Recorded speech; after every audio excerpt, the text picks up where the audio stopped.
carbon fiber bikes, they are normally very expensive. You're looking at least right $2,000 to $3,000, 3,000 euros.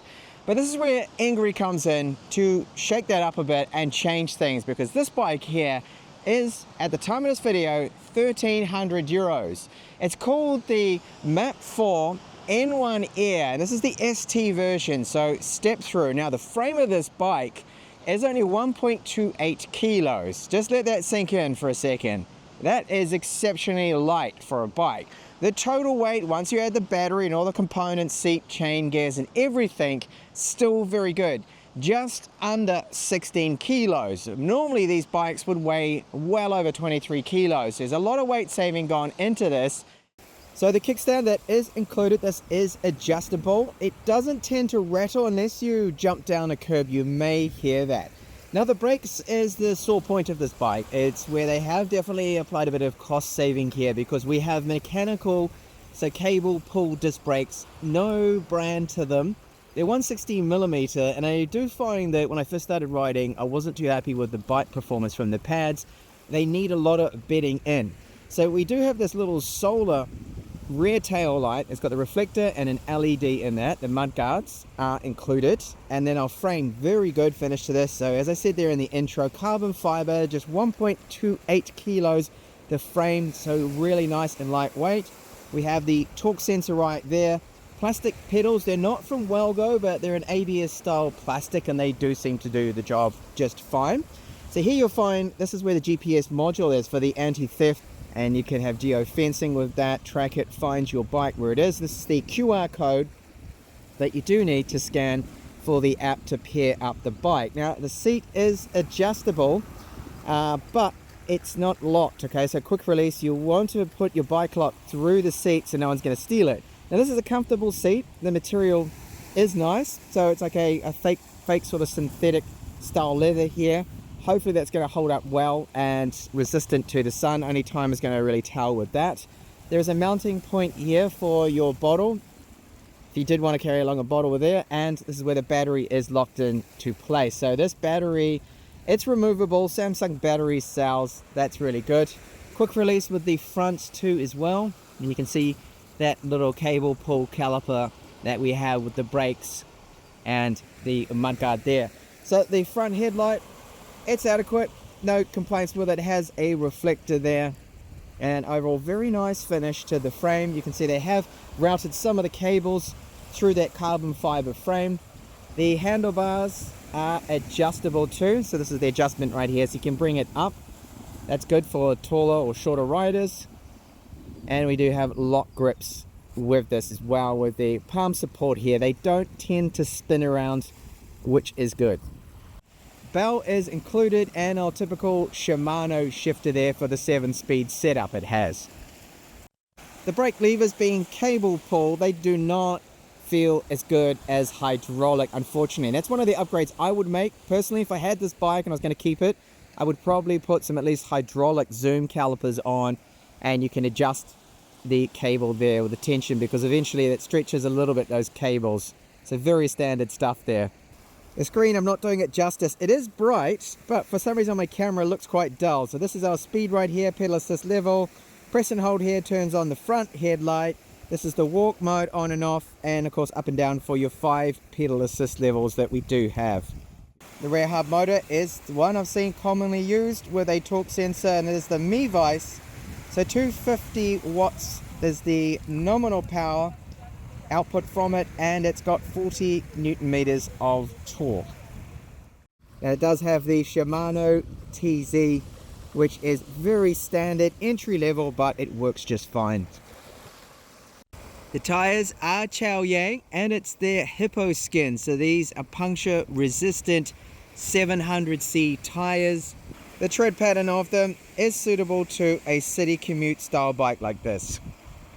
So another fantastic day here in Denia. Can't complain with this weather at all. Sunshine, relatively warm, but a bit cooler today. It's probably about 16-15 degrees. We still are in winter, which is hard to believe compared to the rest of Europe. Now, getting on the bike, very easy because of the step-through design. After all, it is the MAP 4 N1 Air, and the ST stands for step through. Torque sensor is very good. Kickstand, no complaints. It supports the bike's weight well, and you can adjust the position of it if you're not happy with how they have it out of the box there with it. Now, getting on the bike, nice and easy. No throttle, however, but as soon as you start to pedal, the torque sensor detects that straight away, not like speed sensors. Some of the speed sensors can be a little slow. They'll take 1 or 2 seconds to react, but not this one. It's straight away you get that very smooth, great power delivery, and the motor very quiet too. Now the gear changes here, this is Shimano 7-speed setup. Smooth changes, no grating of gears. Gears do not jump about. I can change right down to the first gear and no issues with the alignment out of the box, which is what you want, of course. So Engri has done a good job with that. And we've got the 5 pedal assist level. So 0, you can turn it off completely. And then you got the 1 to 5 and 25 kilometers per hour max speed. It's 250 watts nominal power here. So all EU compliant. Now the Map 4 N1 Air ST, when I'm cruising along here on the flat, I can get up to 25 kilometers per hour with the torque sensor, with the motor to power me up to that. Once I go over 25, which is right now, I'm doing 29 kilometers per hour, and I can get up to a comfortable about 31 kilometers per hour cruising speed in the 7th gear, in the top gear, and that's quite comfortable for getting around town. And of course, once you go over 25 kilometers per hour, you're not using that battery at all. Now this is where the bike is excellent, and that is your city commutes. So from getting to A to B, this bike does it perfectly. And we've got a lot of these bike lanes around town, and it's just gonna soak those up. Very easy going, comfortable, upright ride, really good for it. Time for my climb test. This is a 20-degree climb approximately. I have it in the lowest gear and pedal assist level number 5. Now the torque sensor, the way it works is the more that you give it, the more it gives you in return. Oh, I'm already annoying those dogs. Wow, they absolutely hate e-bikes. So the more I give it, the more it's going to give me in return. And I can feel right now that I'm putting in about half the effort, and the bike is doing the rest with this 250 watt motor with 40 Newton meters of torque. Climbing is not bad. I wouldn't say it's the absolute best, but it's pretty good, it's decent.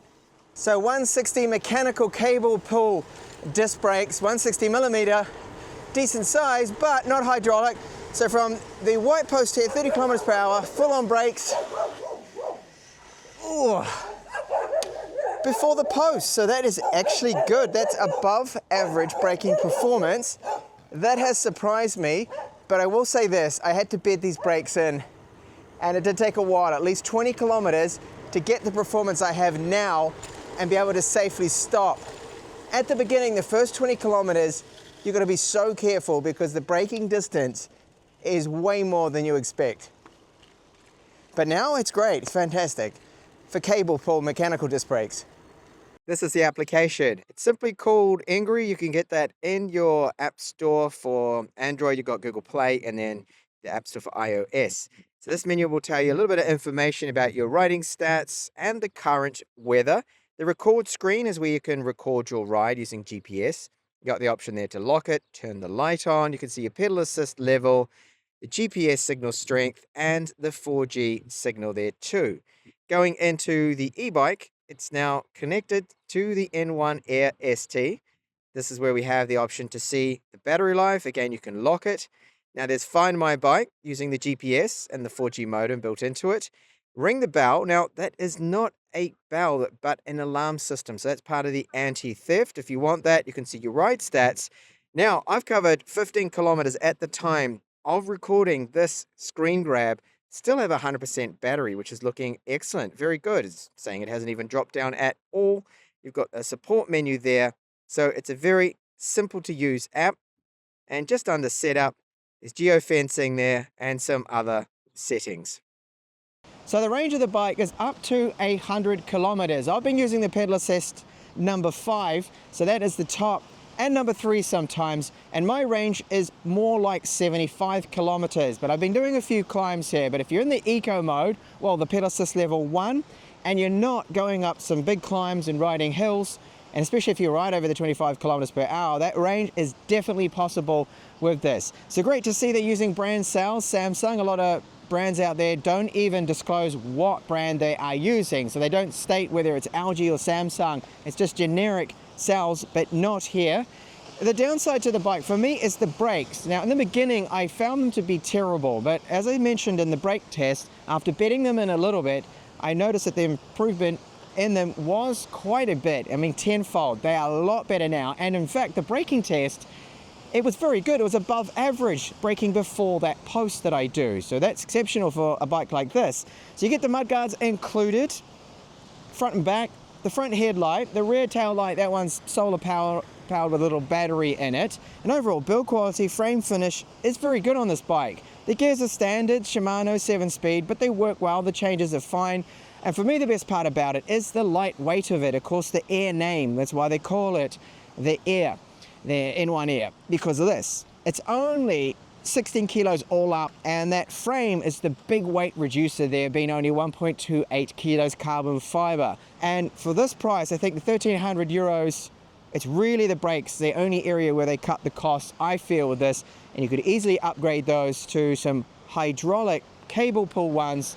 I've seen some from Zoom that you can get relatively cheap, which would improve the braking performance. But even that, as I said now, it is good. So overall, a great bike here from Engri, the Map 4 N1 Air ST. Thanks a lot for watching this review.